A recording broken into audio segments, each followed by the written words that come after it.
Amid the fierce battles on the front lines, the armed forces of Ukraine resumed large-scale attacks on Russian territory. On April 25th, the AFU struck an oil depot and a military unit in the Russian Bryansk region. The attack was likely carried out with drones. A large fire broke out in the tanks filled with fuel and lubricants. According to local reports, in addition to the oil depot, fire presumably hit the 120th arsenal of the main missile and artillery Directorate. Later, it was reported that the Russian air defense shot down 6 drones in the Kursk region.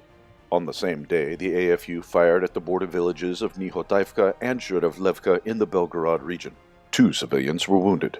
In response to the AFU attacks, Russian high-precision missiles hit at least 6 railway substations in western Ukraine.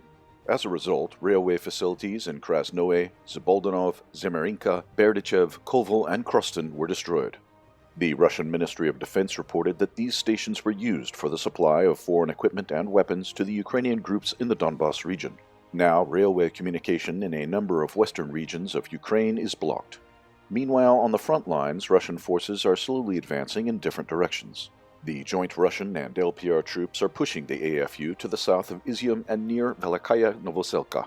The reinforcement of Russian forces in the area continues, so a major assault in the area is probably yet to come. To the east, the LPR troops advanced from the direction of Krasnoe, took control over the village of Berdichev, and are approaching the town of Liman. The AFU are suffering heavy losses in the region. Control over the town of Liman will provide the LPR units with a direct road to Slavyansk from the east. Another victory for the LPR was claimed to the northeast of Popasnaya. The town of Novotoshkovskoye was taken under LPR control. A Su-34 of the Russian Aerospace Forces was shot down over the Balakaya district of Kharkiv. Both pilots ejected safely and were promptly found by a search and rescue team from the Russian army. In Mariupol, the Russian side unilaterally claimed another truce for the evacuation of civilians from the Azovstal plant. A humanitarian corridor was secured for workers, women, and children to exit in any direction. However, none of the civilians ever came out of the facilities, confirming that the Azov nationalists do not care about the fate of their hostages.